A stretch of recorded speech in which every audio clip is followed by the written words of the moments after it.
What's up, guys? This is Brave, and I'm back to review The Real Housewives of Potomac. You guys, this is finally the season finale. I feel like we have been waiting so long, and let's go ahead and jump right into the review. So we start off with Ashley. She's with baby Dean. The baby's throwing a tantrum because they don't want to put a shirt on. So she ends up letting Dean as well as the viewers know that she has a new house. She will be living in, what was it, Arlington, Virginia?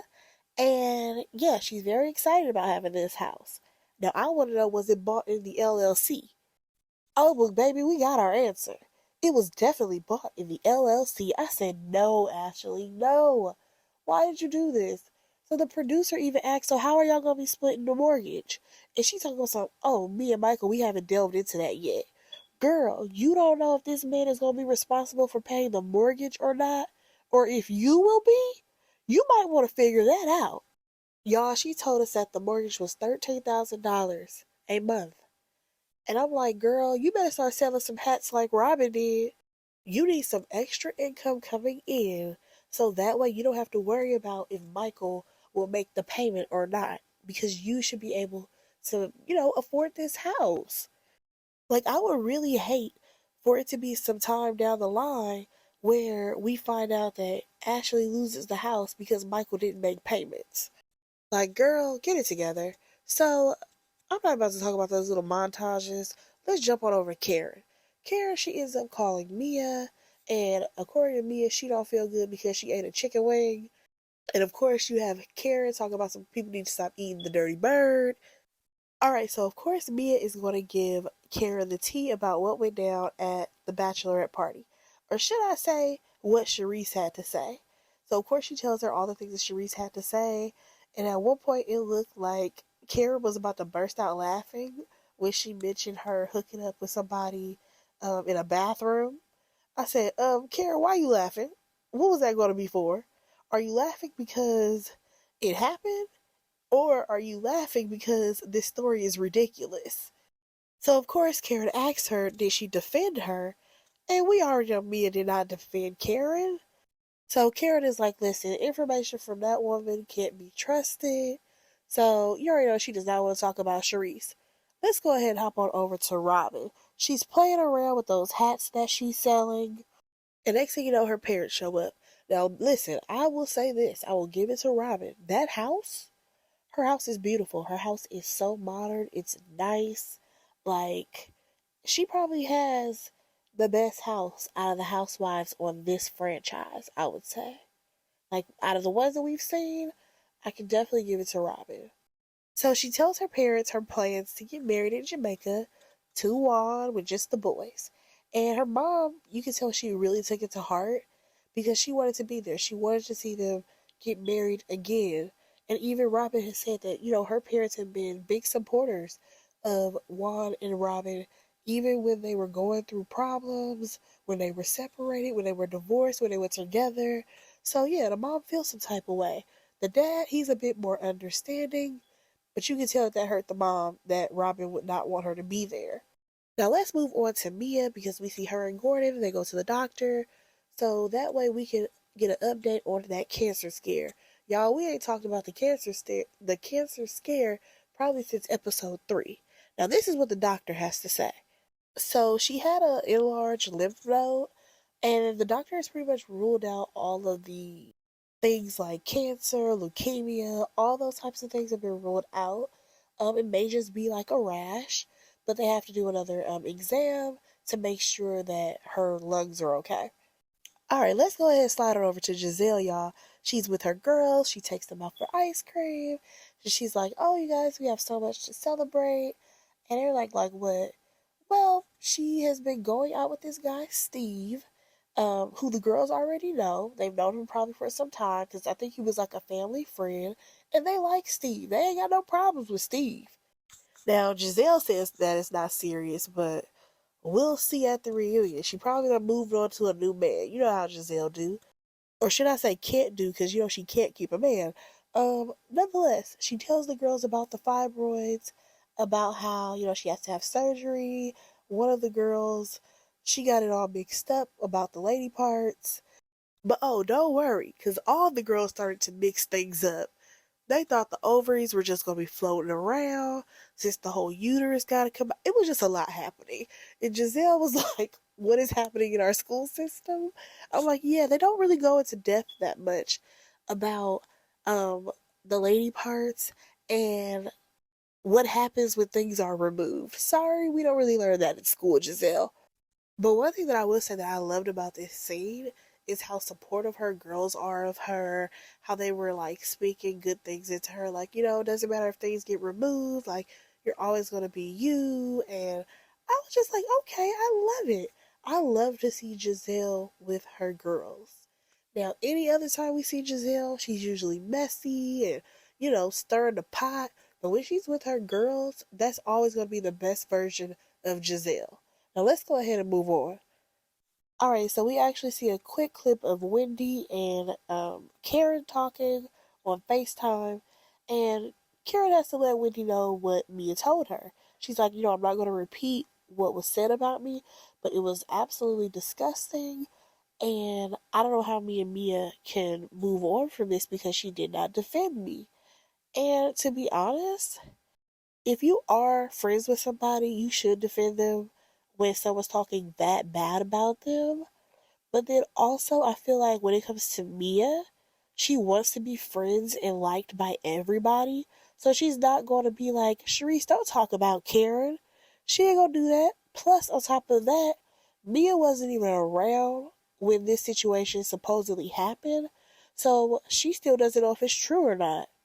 Even though, you're her friend, she should believe you, or she should also not think that you would do anything like that. She don't know. So, yeah, Karen is questioning if she can even be friends with Mia. Now, here's the thing. I don't even want her to be friends with Mia. I think that we need to have it be Wendy, Candace, Karen, and I don't know, bring Jacqueline into the mix. Let it be those four against the rest of the girls. I think I would like that. All right, so we get to Candace's video release party, and here's the thing: first person to show up was Giselle.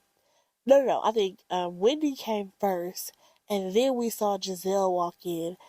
Now, when she walked past Chris, she spoke. She said hello to him. He spoke back. He didn't, come at her with malice or anything like that. And according to her, they need to have a conversation so they can move on. But I'm like, girl, ain't no conversation about to be had here. Come on now, not on Candace's big night. Now listen, when Chris was in his confessional with Candace, and he was like, he don't need to speak to Giselle so that they can move on. Like he don't want to talk to her at all. When Candace was doing all those neck rolls, I was cracking up.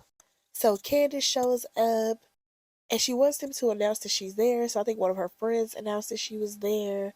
And next thing you know, Karen is arriving. I'm like, all right, cool. So the ladies are trickling in. Now here's the thing, Sharice is there or whatever, and she sees Karen, and I said, look at you being a hater from a distance. Why are you hating on Karen? She just walked in the door. All right, so we see that Ashley is updating Wendy on what Mia had to say about what went down between Wendy and Mia. Now, she's like, yeah, she said that you wanted to eat her box, all this stuff, you wanted her. And Wendy was like, listen, Mia, you said I wanted your cookie? No, you wanted the Godiva goddess, girl. You walked up to me and said you wanted to eat my box. And then you have the other ladies chiming in like, yep, yep, yeah, she said that, she said that. I was like, Mia, you just gotta stop lying, girl. You got a real lying problem and you need to cut it out. So now it's time for Candace to say her speech or whatever. And, she thanks her family, she thanks God, she thanks her management team. Then she gets really emotional when she thanks her husband. And it was a really sweet moment between her and Chris. Like, for real, for real. I like them together. So she shows the video, and honestly, the video, it looks really good. Trina made her appearance, and I'm actually surprised that they played as much of it as they did. Of course, in the confessional, most of the ladies are congratulating her. You know, unfortunately, Giselle, according to her, she doesn't even remember anything about the song. I'm like, all right, Giselle, throw your little shade. So Robin shows up. I didn't even realize that she wasn't there. She comes in after the video. She said that she was just at her, I think somebody in her family's bridal shower. So we get this conversation between um, Karen and Giselle. So Giselle's like, did they tell you what was talked about at the bachelorette party? And Karen is like, yeah, Mia told me what happened or whatever, what was said. So Giselle is like, oh, well, did she tell you that she called you a prostitute? Now, I don't remember that. But Karen was like, no, she didn't tell me that part. So at this point, Karen sends Ray away so that the ladies can have this discussion. And first things first, Giselle is like, so Mia, did you tell her that you called her a prostitute? Now, in Mia's defense, this is probably the only time I will ever have Mia in defending her. She was asking a question because of the things that was coming out of Sharice's mouth. She asked, dang, so is she a prostitute? And they were like, no, no, she isn't. So when Ashley chimes in, she's like, basically there is a mutual friend between Sharice and Karen who's probably going back and forth telling the business between the both of the ladies. And Karen doesn't want to address it. Karen is over it. She's like, I'm a member of the community. I'm a mother. I'm not about to address this, and I'm not about to defend myself in this conversation because it's stupid. Next thing you know, Giselle brings Sharice into it. Here comes Sharice. Oh, you wanted to talk to me? No, she don't want to talk to you. Nobody ever wants to talk to you. All right, so um, again, Karen does not want to address this. Sharice is trying to, and then Karen is like, Ray, let's go ahead and head up out of here. We have a date to get to. Karen does not want to have a conversation with Sharice. Like, I feel like she is not friends with her. She's cut her off, and there is no going back to that friendship at all. And to be honest, why would you want to be friends with somebody who just put out all that information about you? Whether it's true or not, how can they move forward into a friendship where you just told everybody in the circle as well as the world that this woman slept around, she was messing around people in bathrooms? Like, who wants to be your friend at that point? So we also see Mia go over to talk to Karen. She's like, I just want to make sure that we're good because that was never her intention. Like, it should have never went down that way. And she also lets Karen know that there was more information that was said. Now, at this point, keep in mind, she's standing right next to Ray. Ray is like, I don't need to hear none of this because Ray wants to stay out of the women's business. Okay? So he goes the opposite way. They go over to another corner. Now, at the same time, we also see Giselle trying to talk to Candace about how, oh, I should have talked to your husband by now. Girl, not today. Find another time. Oh, but let's just go ahead and run back over to Mia and Karen. So Mia tells her a whole nother story, y'all, about how she knows somebody who owned some building. We don't know what it was bleeped out. And their best friend was dating Karen. And how she slept with that person in a bathroom as well. I said, so you mean to tell me that Karen is just going into these random bathrooms and sleeping with these men? It's just very interesting that her story is very similar to the one that Sharice told, and she said that they're two different stories. Now, I will say this. Maybe Karen and her husband have an agreement. I don't know. But at the end of the day, like, I'm sorry, I just cannot see Karen at 59 years old moving like this. Like, I don't know. Maybe I think she is the grand dame, but I just cannot see her at that big age doing all of this when she's on a national syndicated show and people know who she is. Like, I just would think that Karen wouldn't move in that way. Now, according to Karen in her confessional, she's like, listen, the people who work at that restaurant don't even know who Mia is, so where is she getting this info from? And she ends up leaving with her husband. And I'm just like, yep, that's probably the best thing for Karen to do right now is to leave with her husband. All right, so let's hop on over to the other ladies because Giselle is over here like, oh my God, so Chris said he wants to talk to me. Did he not say that? Because I've been here all night. I'm like, girl, what are you getting antsy for? So then you have Ashley chiming in like, what, are we on time out? Blah, blah, blah. Finally, Robin chimes in, and I can agree with Robin. He probably don't think it's that important to talk to y'all. Relax. This day is about his wife, not trying to get things cleared up with y'all two raggedy heifers. So of course Candace goes over to the ladies and she thanks them, because they're all black women, they're successful. Whoop de doo. Now Ashley brings it up to Candace that she wants to have this conversation with her husband. And Candace literally lets her know, like, no, he wants this night to be, a celebration of what I have going on. And no. So then Ashley said something else, and it had something to do about her friend.